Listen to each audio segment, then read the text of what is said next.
Sabi nga nila, there are three things constant in this world: death, taxes,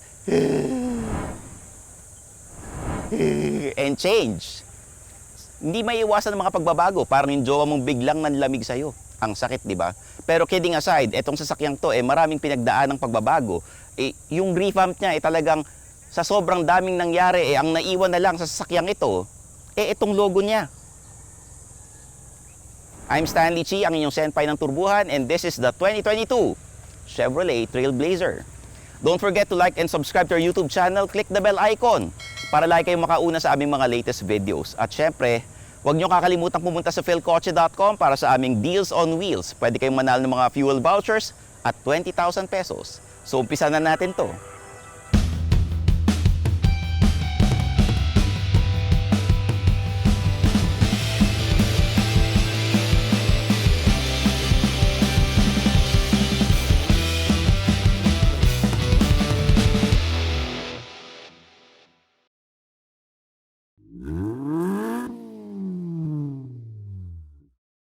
Kotse ba?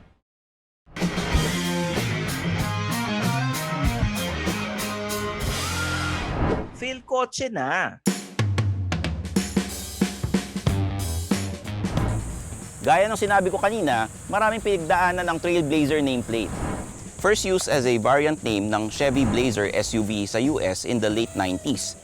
Naging standalone model siya in the early 2000 bilang isang mid-size SUV. Sadly, that model got discontinued in 2009, pero bumalik as a second-generation model in 2011 for markets outside United States. Ito kinalakihan nating Trailblazer SUV. Malaki, maporma, maangas. Binase ito sa Isuzu Mu-X, part of GM's collaboration with Isuzu for the ASEAN market and others.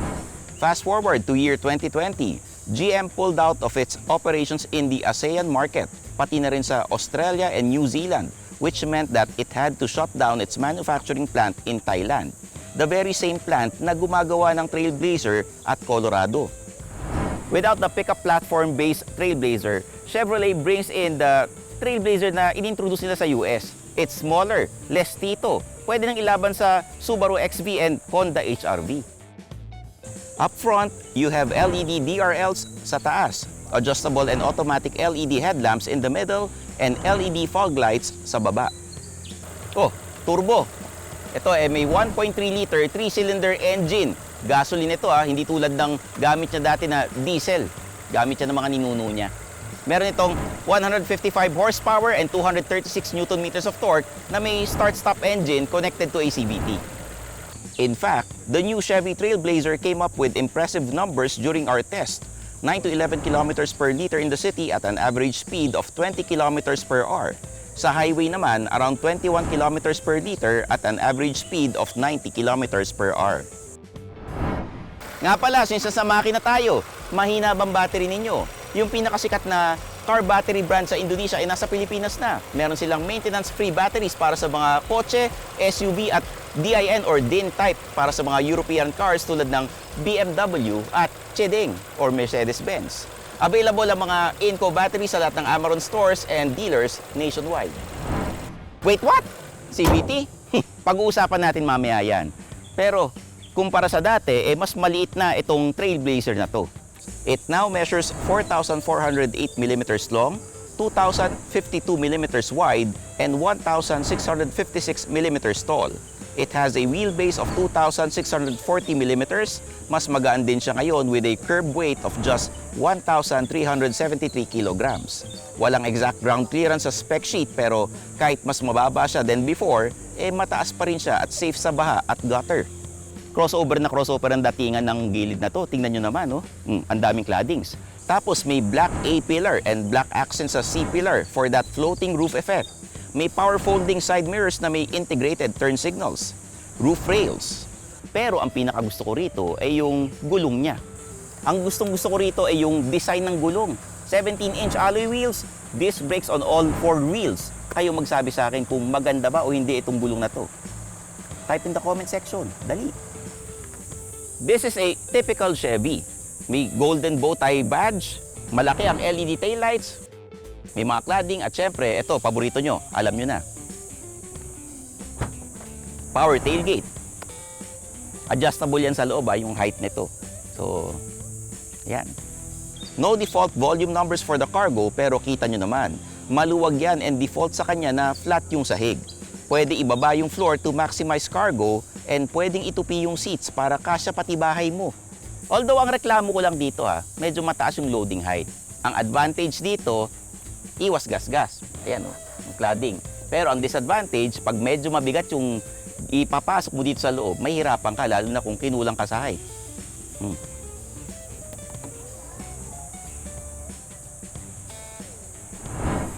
Dito sa loob ng Trailblazer, yung ingredients parang halo-halo. Meron kang mga gusto at may mga hindi gusto. Pero wala kang magagawa kasi kasama sa order You have classic gauge clusters with a 3.5-inch monochrome display. Yung driver's seat, 6-way manual adjustment. Maraming plastics pero at least soft touch at okay ang textures. May 8-inch infotainment ka with Apple CarPlay and Android Auto. May automatic climate control din and push start button. Pero maganda rito, sa ilalim ng saksakan na USB, may maluwag tayong lagayan ng cellphone. Iwas kalat. Pero alam mo, ang weird dito, may heating function itong steering wheel at saka yung upuan. Nasa Pilipinas tayo Bakit? Pero maganda rito, meron tayong lane keep assist at syempre, paddle audio controls. Astig, di ba? Maliit na function pero malaking tulong. Nice. Dito sa likod, walang aircon vents, walang USB ports, walang center armrest. Pero may heating function. Tsaka maluwag at malambot ang leather. Yun naman nakukuha nyo sa mga crossover. Maluwag yung likod. Tsaka ito, komportable. When it comes to safety, kumpletos ricados ang Trailblazer with improvements needed on some. May front airbags pero sana 6. ABS with EBD, brake assist, traction control, hill start assist, hill descent control, electronic stability control, lane departure warning, lane keep assist, rear cross traffic alert, panic brake assist, engine drag control, cornering brake control, mini spare detection, rollover mitigation, fading brake assist, torque vectoring by brakes, forward collision alert, following distance indicator, automatic emergency braking, front pedestrian braking, tire pressure monitoring system, ISOFIX, rear parking sensors, rear camera na medyo malabo pero pwede na, alarm and immobilizer. Nandito na tayo sa exciting part, itong pagdadrive natin. Bukod sa napakatipid ng sasakyang ito, CVT siya pero hindi mo ramdam yung pagkaka-CVT niya. Gustong-gusto ko siyang i-drive. Ito importante, walang turbo lag, the drive is almost linear. Kasi yung mga ibang sasakyan na may turbo, kailangan mataas yung RPM niya bago kumagat yung performance. Immediate yung pagbigay ng torque niya, medyo malakas yung brakes kaya kailangan hinay-hinay at tansya-tansya muna. Kasi maganda yung responsive ang brakes mo lalo na kung malakas yung sasakyan. When it comes to handling, I like na hindi siya ganun kagaan. It's firm so it gives you confidence on corners. Ramdam mo rin yung feedback from the ground, which is good. Yung suspension niya, it leans towards comfort rather than sporty. May body roll pero hindi naman bothersome and yung noise and sound insulation niya maganda, tahimik considering na 3-cylinder. Overall, natuwa akong i-drive itong sasakyang to.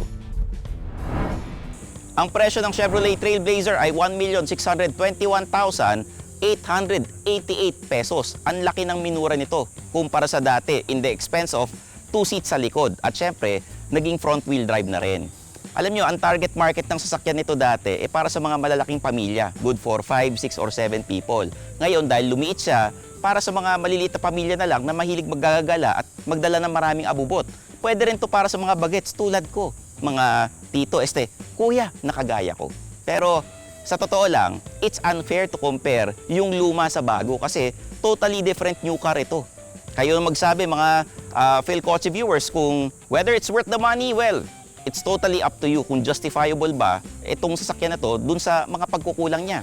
Sa totoo lang, nung umpisa, medyo na-disappoint ako sa interior pero nung na-drive ko na siya, I've grown to like it. So, ayan. I'm your host, Stanley Chi, ang inyong senpai ng turbuhan and this is our review of the Chevrolet Trailblazer. Follow us on our YouTube channel. Ako rin, i-follow ninyo para magkaroon ako ng mga subscribers. 100,000 subscribers ang target ko. Meron akong Facebook, Twitter, Instagram, TikTok, and Kumu. I-follow nyo rin ako ron at makinig kayo sa aking podcast, Underpaid with Stanley Chi, sa Spotify and Apple Podcast. So paano ba yan? Kita-kits tayo sa next video, dito lang sa Phil Coche. Bye-bye! Uy, pabutin nyo naman kami ng 400,000 subscribers para maging number 1 kami. Thanks for watching. For the latest news, reviews, and anything you want to know about cars and car ownership, visit philcoche.com. Follow us on YouTube, Facebook, Instagram, and Spotify para hindi ka huli sa usapan. Tandaan, kotse ba? Phil Coche na!